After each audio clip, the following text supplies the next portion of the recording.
7 јануари Божик 2017 година. Ден кога комплетно се менува животот на еден свештеник на МПЦ Охридска архиепископија со име Виктор Стојчев, сопруг и татко на 3 деца.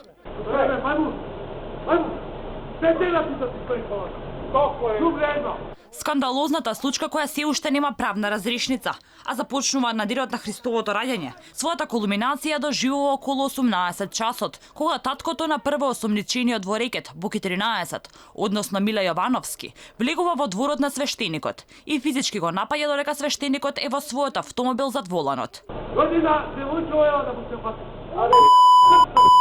Согласно професионалните новинарски правила, се обидовме да добиеме став од човекот кој според снимките го нападнал свештеникот на МПЦ.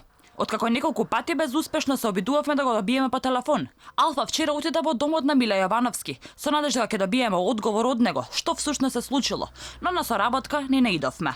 Се наоѓаме во скопската населба Тафталиче, каде пред повеќе од 2,5 години имало физички, но и вербален конфликт меѓу отецот Виктор Стојчев и таткото на Боки 13 Миле Јовановски. Телевизија Алфа се обиде да стапи во контакт со Миле Јовановски, меѓутоа таму не добивме никаков одговор. За разлика од неговиот син, кој јавно тврдеше дека насилник е попот, а жртва семејството на Боки 13, Миле Јовановски не сакаше да каже што се случило и зошто случајот е заглавен во правните лабиринти. Упадот во дворот, но и во возилото на свештеникот од страна на сениор Јовановски се случил пред очите на 3 деца и сопругата на Стојчев. Откако ја отвора вратата и го напаѓа свештеникот, таткото на екс-реалити звездата го вади Стојчев од автомобилот и продолжува со физичката пресметка во дворот, пошто свештеникот ја крши ногата. За настанот сведочите вознемирувачки видео и аудио материјали, со помош на кои досега МВР и правосудните органи морале, но не го затвориле случајот кој го покажува гнилечот на македонските институции и врските меѓу власта, правосудните органи, МВР и другите актери. Тим на Алфа телевизија работи на оваа шокантна сторија и во текст се консултации со правни експерти, кои треба да кажат дали можеме да ги објавиме сите материјали за случајот, кој на нечие инсистирање е заглавен во јавното обвинителство.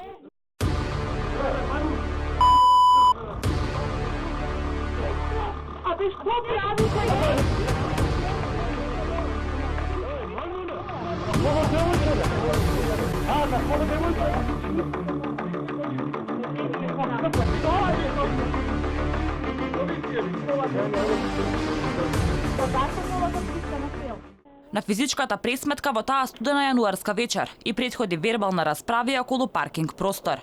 Свештеникот и неговото семејство се враќаат од пат, но не може да влезат во својата гаража. Оти автомобил на семејството Јовановски е паркиран токму пред влезот на гаражата.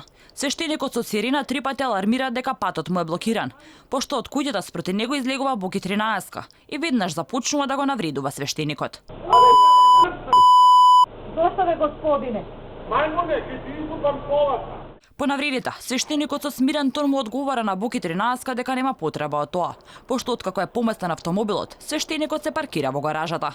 Наеднаш се појавува постариот Јовановски и со навреди и тупаници го напаѓа свештеникот. Иако е поднесена кривична пријава и се извршени 3 вештачења на повредата на свештеникот, правна разврска на предметот се уште нема, а свештеникот и неговото семејство се уште живеат со траумата од Божикот 2017.